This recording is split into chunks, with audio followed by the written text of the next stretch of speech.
Hello everyone, today we are going to be going through my top 50 players in the 2025 NFL Draft. We've done a lot of projections as far as where a lot of these players might go, but this is going to be my rankings of how I see these guys, and there's definitely going to be some players that I don't agree with consensus on. I'll try to explain why, but I'm not too afraid to go against the consensus based on what I'm seeing on the tape and their full evaluation. So let's go ahead and just dive into our top 50 here. At number 1, I have Travis Hunter out of Colorado, the corner wide receiver. I think he's the best corner in the draft. I think he's the best wide receiver in the draft. I do think there's definitely a world where he does play both in the NFL. So, ultimately that versatility, but also his speed, his athleticism, his instincts, his ball skills. I think me personally, I would play him at corner and then have him as like a wide receiver 3 type of player. But I really like Travis Hunter. I think he's the best player in this draft. I do not think a team will regret drafting him in the top 3 or 4. And I think that's ultimately where he goes as well.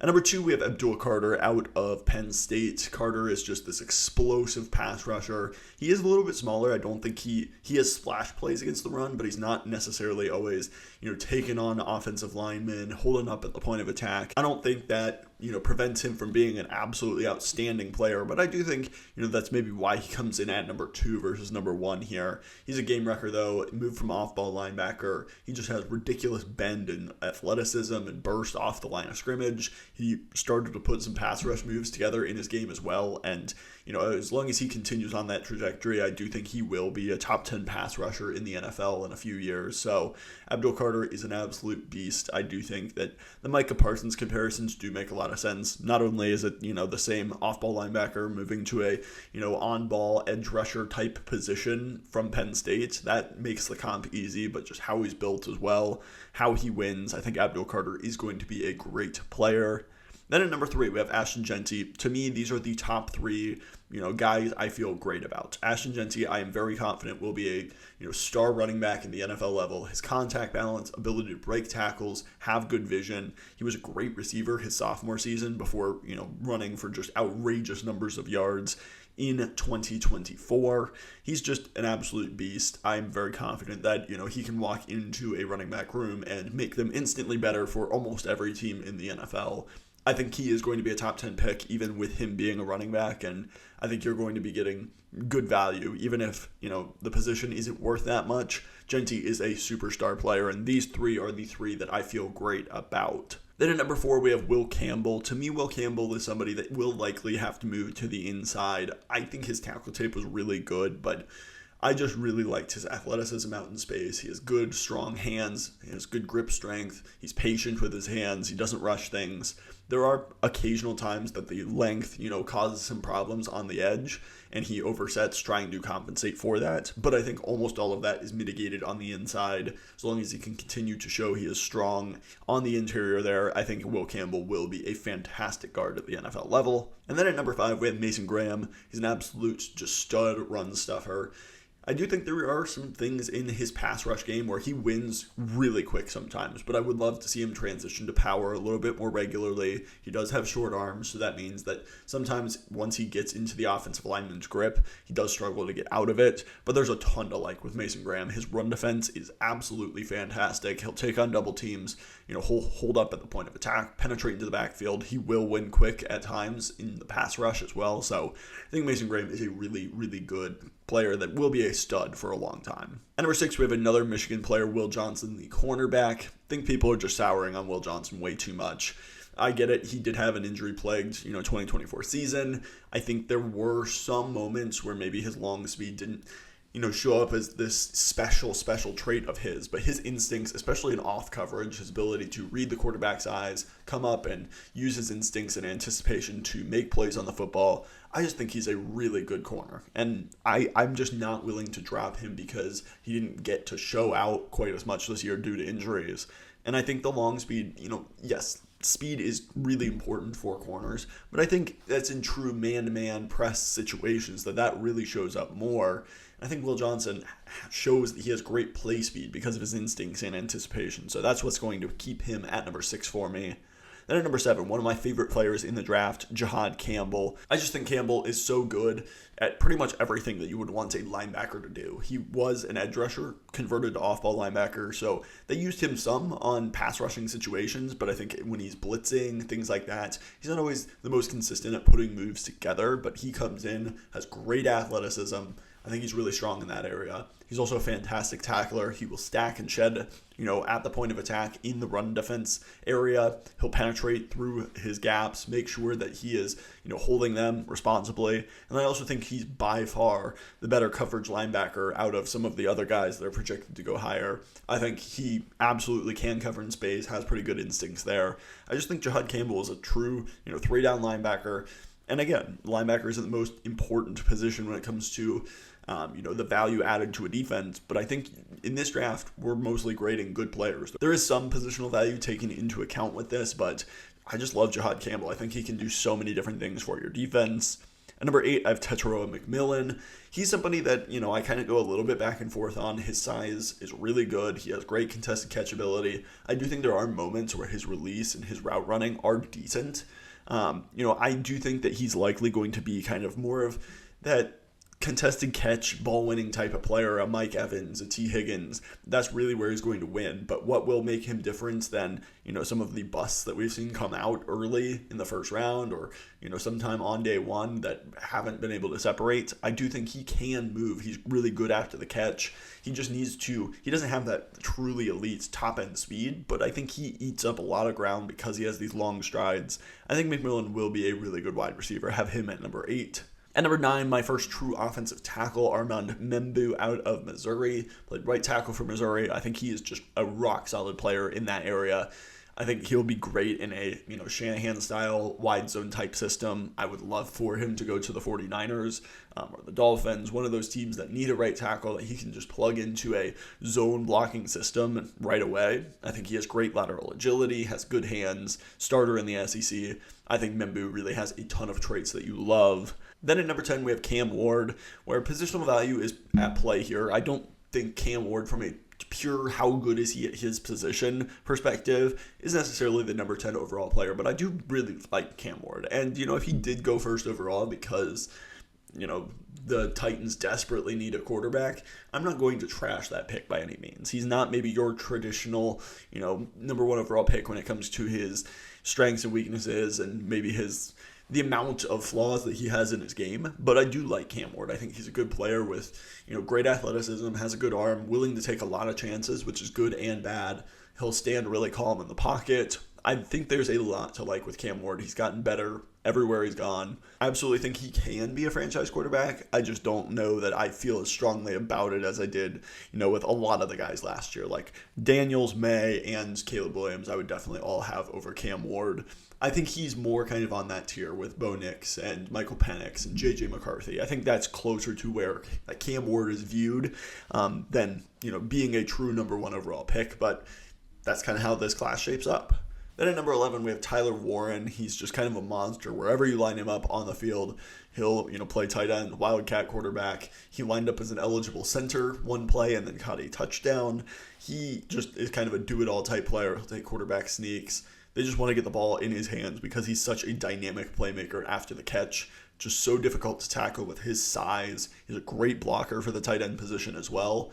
He's a well-built, just full-size tight end, and you don't see a lot of those these days that are as good after the catch as Tyler Warren is. So I think you could absolutely warrant taking him with a top 15, top 10 selection. Number 12, a guy I'm way higher on than other people. I know a lot of people like Gray Zabel, but I love Gray Zabel. I think his athleticism showed up fantastically. Pretty much every single stop on this draft process, he is absolutely nailed. He looked fantastic at the Senior Bowl. I think was the best player there probably. I just think that, you want your FCS guys to look completely dominant against the guys they're lining up against, and he absolutely did. Zabel also played really well against Colorado, and a lot of the big-time competition that he did face, he always rised up to his competition, and that's huge for me. I think Zabel is a guy that has true 5-position versatility. Played left tackle and right tackle at North Dakota State, played some guard as well. I think he might be best at center. I just think you kind of plug in Gray Zabel, and he just instantly helps your offensive line, and he helps you get your best 5 out there. So Zabel is just somebody I love. I would not have any qualms taking him with a top 15 pick, and I am a huge, huge fan of his game. Number 13, we have Walter Nolan out of Ole Miss. There are some reported character concerns, so, ultimately that may end up causing him to drop, but, based on what I've seen on tape and kind of how I viewed him, I really like Walter Nolan. He's somebody that came in really raw from this season, transferred from Texas A&M, had a lot to work on. He was a great run defender this year. He played with a ton of effort. That's just something I love to see that, maybe, obviously, I don't know exactly what's going on with the character concerns, but when I see how hard Walter Nolan plays on a down-to-down basis, his motor is always running hot. I just love to see that.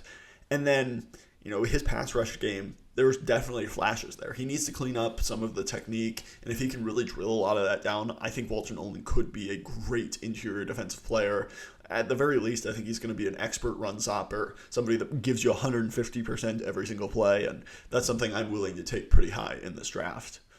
Number 14, we have Jahdae Barron. I think he's best in off-zone type of system, somebody that, is great at reading quarterback size, played a ton of different positions on the back end of a defense. Just a big fan of Barron, his instincts. He showed off his athleticism as well at the combine. I just think he's a rock solid, round 1 pick. Then we have Mike Green out of Marshall. Led the league in sacks this year. He was really productive against the run, even though he is a little bit of a smaller guy.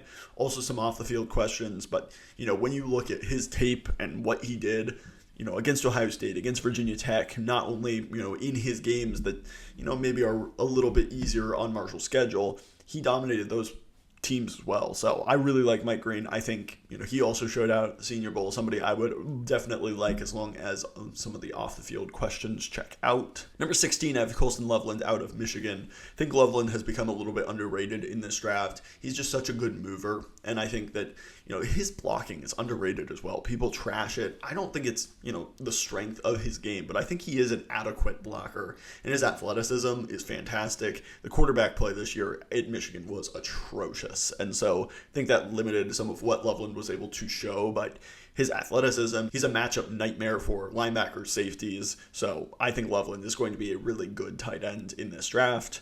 Number 17, we have Matthew Golden out of Texas. He's just a 4.28 40. I don't think that necessarily showed up all the time at Texas, but I do think he is really fast. He runs really good, crisp routes. He has fantastic ball skills for a guy that is a little bit smaller. He high points the ball incredibly well, will go up and win contested catch situations, which, you don't expect out of the guy when you look at him. He's really, I think, somebody that can take the top off of defense, can win with, great route running, can win contested catch ability with his contested catch ability as well. So I like Matthew Golden. I think he could be a wide receiver 1, somebody I do like in this draft. Number 18, another guy I'm a little bit higher on, I think, Donovan Jackson out of Ohio State. I just don't really see where Donovan Jackson is bad. I think out at tackle, he was exposed by Abdul Carter in his second game or whatever, playing tackle. He didn't look great in that game, but he closed it off pretty much the entire rest of the season. He was fantastic moving over to left tackle, but really where he's natural is at left guard. He has great athleticism to do that. He is really good in, a variety of different schemes. I think he absolutely, could run a lot of outside zone type stuff, but I also think he can win with power and moving guys off the football. Really like Donovan Jackson. You have no concern about his anchor or strength on the interior. I think he's just going to be a rock-solid player at 18. Number 19, we have James Pierce Jr., another guy who has potential off-the-field question marks. His seem pretty concerning. It's more like attitude, coachability, that kind of thing with James Pierce Jr. I don't have a lot of insight into that stuff. I loved his tape. I would have had him as a top 10 player probably based on just pure tape. Dropped him a little bit here. Ultimately, I wouldn't be surprised if he goes like 8th overall to the Panthers, or wouldn't be surprised if he drops entirely out of the first round, just depending on some of that character question marks there. But he's a great speed rusher. I thought he played much tougher against the run this year than he did the year before. I think there's a lot of traits to like when he gets that inside counter going after destroying you on the outside shoulder so many times, and he just wins quickly on an inside swim move or something. Pierce is dangerous, so love his game. We'll see about kind of where he ends up landing. Then at number 20, I have Omarion Hampton, the running back out of North Carolina. Think he would be RB1 in a lot of drafts. He is just a big bruising type back. He can pass protect really effectively. His contact balance is exceptional. I think that, Drake May just wasn't there getting a lot of eyes on UNC this year, so some people forgot about how good Amarian Hampton is. When you turn on the tape, he is an absolute beast. Somebody I wouldn't have a problem taking in the first round, even as a running back. Even in this deep running back class, I am a huge fan of Amarian Hampton's game. He is just so difficult to tackle, and I really do think that he can be a very solid RB1 at the NFL level. Next, at number 21, I have Malachi Starks, the safety out of Georgia. I think his 2024 season was definitely worse than his 2023 season, but he is one of those safeties that can be a true cover one deep zone type of player. When you have a guy that can be a true single high type safety, use his instincts, athleticism, and be able to make plays on the football, that's hugely valuable. Starks is also a pretty good tackler. I think that he can cover tight ends and even slot wide receivers in man coverage. There's a lot to like in Starks' game. I'm not like one of those guys that think he's one of the top 10 players in the class, but I definitely do think that he has a lot of value, and I think that his game speed is much better than his combine speed and things like that. He looked exceptionally fast in the drills, exceptionally smooth. I think he'll just be a really solid safety for whatever team ends up drafting him. At number 22, we have Josh Simmons, the tackle from Ohio State, was playing left tackle. Looked really good there, was transferred from San Diego State, had been at Ohio State for 2 years, and has been really, really rock solid for them. Thought he was on pace to potentially even become tackle 1 in this class before tearing his knee against Oregon. Did do some stuff at Ohio State's pro day, so I think Simmons is on the right track. There are just a few question marks about his knee, but if the health wasn't there, I do think I'd probably have him as a top 20 player at the very least. I'm a big fan of Simmons' game, just such a smooth mover and pass protection. Really like his athleticism. Number 23, of Derek Harmon out of Oregon. He led the nation in pressures. He was huge at Michigan State 2 years ago. Slimmed down. He was fantastic against the run at Michigan State. Slimmed down and then became a great pass rusher. I do think that, he needs to turn some of those pressures into sacks a little bit more often, but I love how disruptive he was. He has a great set of pass rush moves that he can go to regularly. Just a big fan of the disruption that Harmon causes in the middle of that defense. At number 24, we have Nick Emanwari, the safety out of South Carolina. I think that, a lot of people are really high on Emanwari. Some people are really low on him. Feel like I fall somewhere in the middle a little bit where I love his athleticism. I think that, that does show up on tape at times.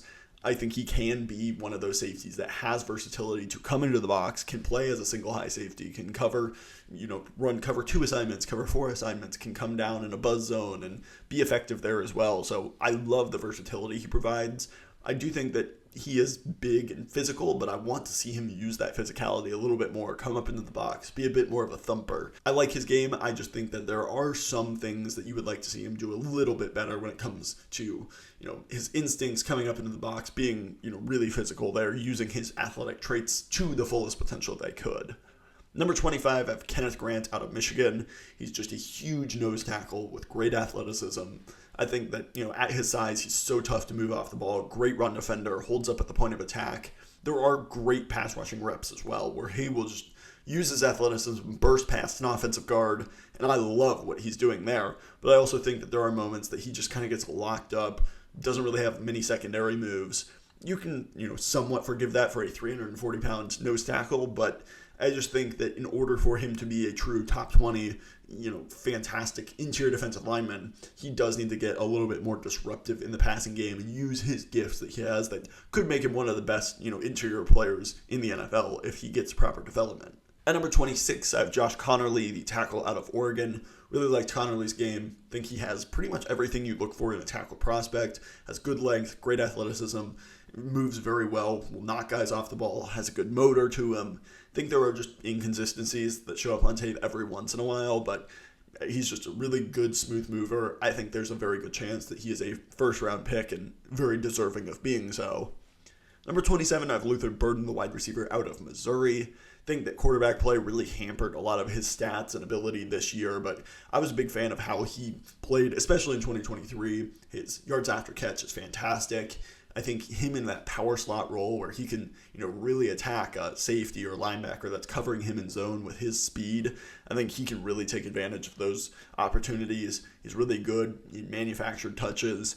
I think people are forgetting about how good Luther Burden is because of the bad quarterback play this year. Still think that, he is worth a first round pick and have him at number 27. At number 28, we have Emeka Egbuka, the wide receiver out of Ohio State. He's just ultra reliable. I think he's, kind of that Amon-Ra St. Brown type of player. I don't think he's as good as Amon-Ra St. Brown, but his ability to just find soft spots in the zone, block really hard from the slot, I think he is just a ultra reliable, great hands, possession type of wide receiver that you can count on. Don't think he's ever going to be a dominant number one wide receiver, but I think he'll be a great number two that just, is so consistent. And we look back in, 8 years and think Emeka Egbuka should have gone much higher because some of these guys that are in front of him just weren't as good of a player as Emeka Egbuka is. At number 29 is Tyler Booker out of Alabama. Booker is somebody that is extremely scheme specific. He cannot play in an outside zone blocking type system. He just doesn't have the athleticism for that. But in a power system, somebody where he's just kind of asked to be a really good, strong pass protector and not really asked to do too much movement in the running game. Just, hit the guy in front of you, move him off his spot. I think he's great in that area. So you have to have a good scheme for Tyler Booker. If you're asking him to be an outside zone type blocker, don't think that's going to go super well consistently. But you're never, running through him. I think he absolutely displaces guys in the running game in front of him, has nastiness to him. You have to like Booker's game, but if you do and you can get him in the right scheme, I think he could be worth a late first round pick. Then at number 30, we have Shedeur Sanders, the edge out of Texas A&M. He is a combine warrior, has all the traits. He's just oozing with talent and traits, but he just never put anything together really very consistently at Texas A&M. They run a little bit of a weird scheme, but at the end of the day, he had some pressures, just was not able to convert them into sacks. He wasn't able to consistently be a backfield disruptor. And so, if he gets to the NFL, gets great coaching, I think there's a very good chance that he is able to take advantage of those traits and be a really good player. But, there's a long way to go for him to get to that point. So that's why I have him at number 30. Moving to our next group here at number 31, a guy I am way higher on than a lot of other people, Omar Norman-Lott. He led the nation in pass rush win percentage from the interior defensive line position. He just didn't play a ton of snaps, but when he was out there, I thought he had a great variety of pass rush moves. His athleticism was on display. You saw him go to a cross chop or swim move, bull rush guys. I thought Norman-Lott just showed great potential to be a disruptor and pass rusher from the interior, which I just value so much. I think that's just so disruptive to a quarterback at the NFL level. If you can get pressure from the inside, I think Norman-Lott did show he was a decent run defender when he was given the chance as well. So I have him at number 31. I think that's higher than most people there. Number 32, Xavier Watts, the safety out of Notre Dame. Just think he is super reliable. You can line him up in man coverage on tight ends, running backs. He is very good at flowing to the football, making plays on the ball. He's an ultra reliable tackler. I just think you're getting a really good safety in Xavier Watts. Have him at number 32. At number 33, Benjamin Morrison, also out of Notre Dame. I think he would have been a much higher pick if he had not gotten injured. Hip injury, there's big time question marks as far as, will he be the same type of player? It's hard to say. We don't have access to his medical records, but Benjamin Morrison, I thought when he played, he came onto the scene as a true freshman, looks really good, made tons of plays on the football. He's really physical in man coverage. He'll press you. I think he is a little bit grabby at times, but there's a lot to like in Benjamin Morrison's game. At number 34, we have Darian Porter, another guy I think I'm higher on out of Iowa State. He is just ridiculously long. He has great long arms, ran incredibly well at the combine, has great speed. Really his first year playing corner, and he is an older prospect, so that has to go into account. But I do think that, just the instincts he showed, as well as some of the great physical traits he has at the corner position, are really, really exciting to see out of a one-year starter. I'm just betting on a lot of the talent and the traits and the instincts that I saw with him, and I do think he can turn into a really good player if he continues on that trajectory. Number 35, Tyleik Williams out of Ohio State, the interior defensive lineman. True nose tackle type, not really going to give you much when it comes to rushing the passer, but this dude is just a rock in the running game. You can't move him. He will take on double teams, split double teams, and take out the running back, penetrate into the backfield. One of the best run defenders in this entire class. It's just about how high you value that. I think you could justify taking him in the first round if you desperately just needed to get tougher against the run. He will absolutely do that for whatever team drafts him. Just not much of a pass rusher at all. At number 36, Braden Swinson out of LSU. Thought he showed a ton of great traits. I think, he has pretty much everything you would want. He has length, athleticism, can win with the outside shoulder, wins with a variety of different moves. I think Swinson was incredibly underrated for a very long time. I think most of the consensus kind of come around to him being at least a second-round pick. Still think I'm higher on him than most, but I'm a big fan of his game. Then at 37, we have Nick Scourton out of Texas A&M. He's another guy who, played really well in 2023 at Purdue, transferred to Texas A&M, and their scheme is just not very conducive to, allowing guys to get after the quarterback and go make plays in the backfield. I think Scourton definitely looked worse this year. I think he was playing too heavy.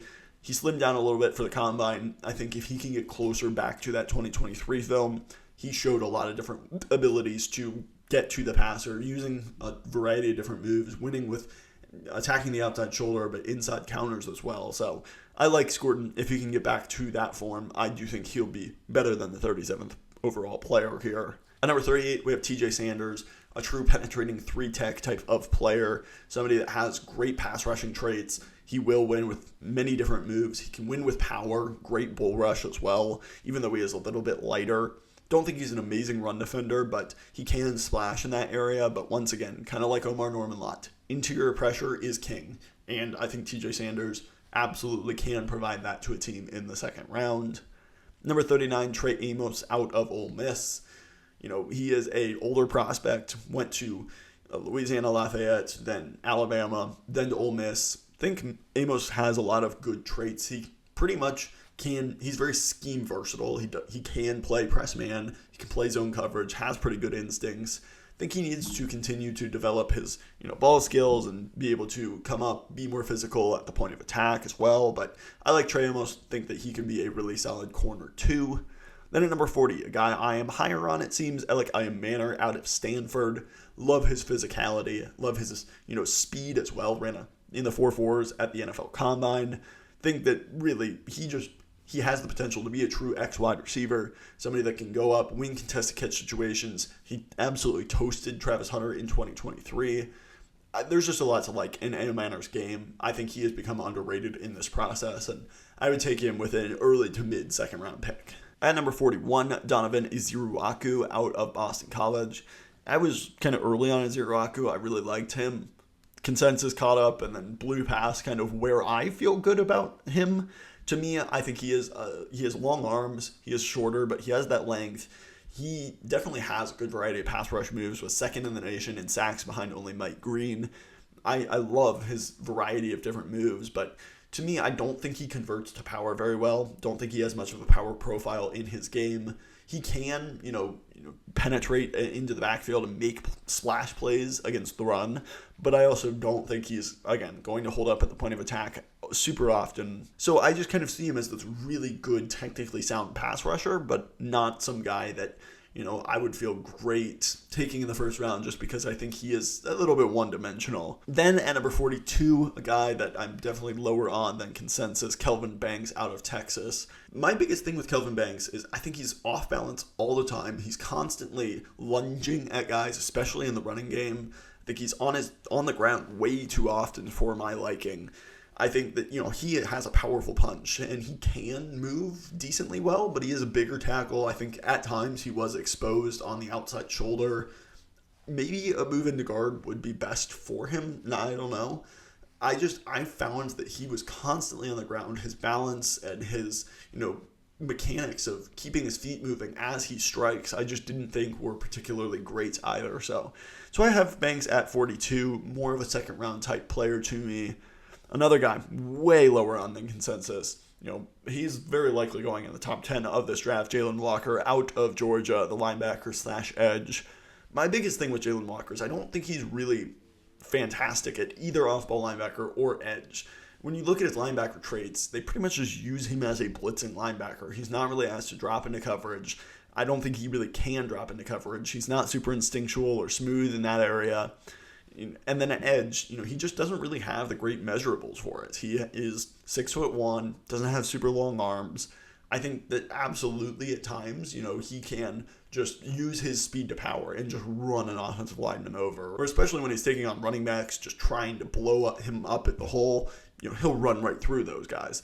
But to me, most of his blitzing production came with him as kind of a quarterback spy, him on a delayed pressure as the quarterback tries to escape. He has great athleticism, so he just flew to the ball and, got a big-time sack or big-time hit on the quarterback. But I didn't think he was really winning a lot of one-on-one reps versus an offensive lineman super often. So to me, he kind of reminds me more of like an Ivan Pace, somebody that plays linebacker. He's really a blitzing linebacker than a true, edge rusher. And so there is value to that role, but I see him probably closer to Ivan Pace, who is a good player in the NFL, versus a Micah Parsons, who, he's also gotten comparisons to.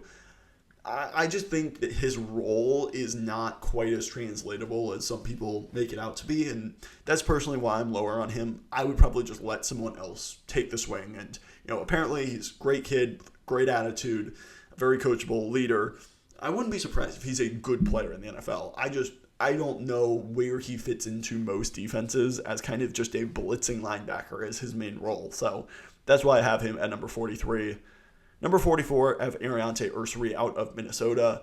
Think that he definitely has some good hands. You'll see him snatch block guys. He has good grip strength. He's a big, bruising type of offensive tackle.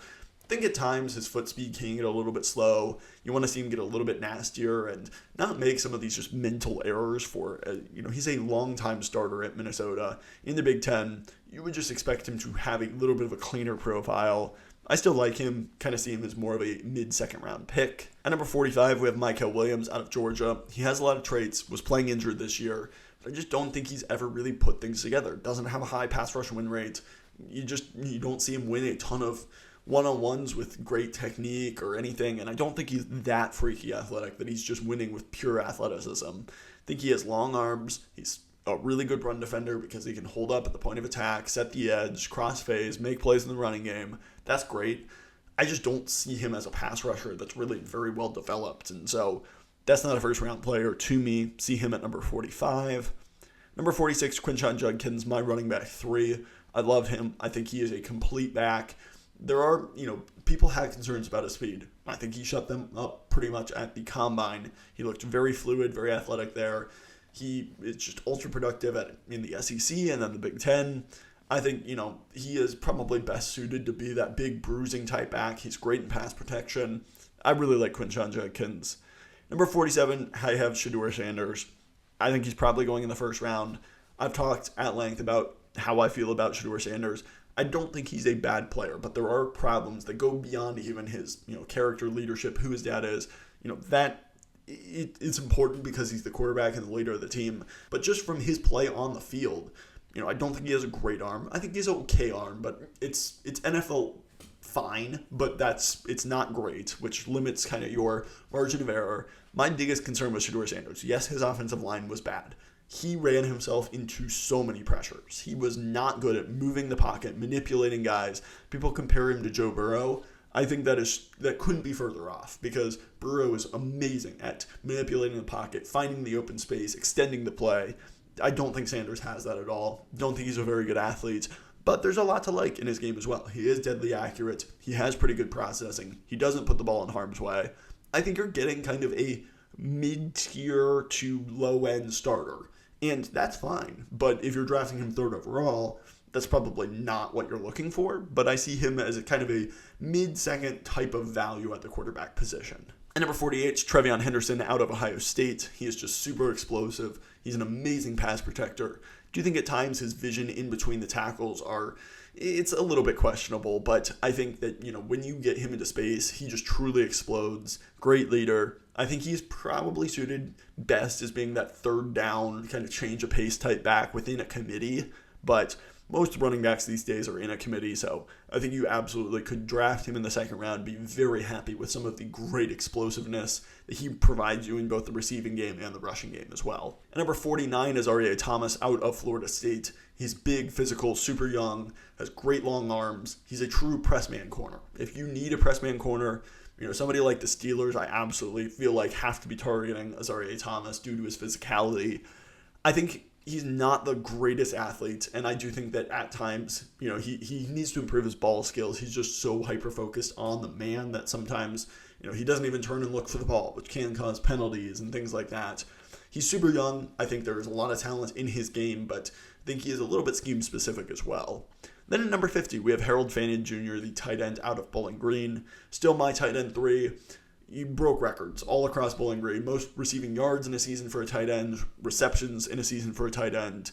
I think people, don't think he's this exceptional athlete, and I think that's fair. But, he's great after the catch. He can make contested catches. I do think he wins pretty reliable separating from linebackers and safeties. And, he stepped up in the biggest games of the season. He absolutely dominated Penn State. He played really well against good competition. So I do think Harold Fannin is still worth a mid-second round pick. He's going to have a specific type role. You have to have a plan for him to get creative, use him in probably a power slot type of alignment, as well as an H-back. You've got to get creative with him, but I think you can find real value in Harold Fannin's game. So let me know your thoughts in the comments down below. How do you think I have these guys ranked? Drop your big boards in the comments down below. I'll certainly, comment and respond to any that I can. Please, if you've liked this kind of content, hit that subscribe button. While you're down there, hit the like button as well. But those things just truly do support the channel, and I appreciate it so very much. Thank you for watching. I will catch you in the next one.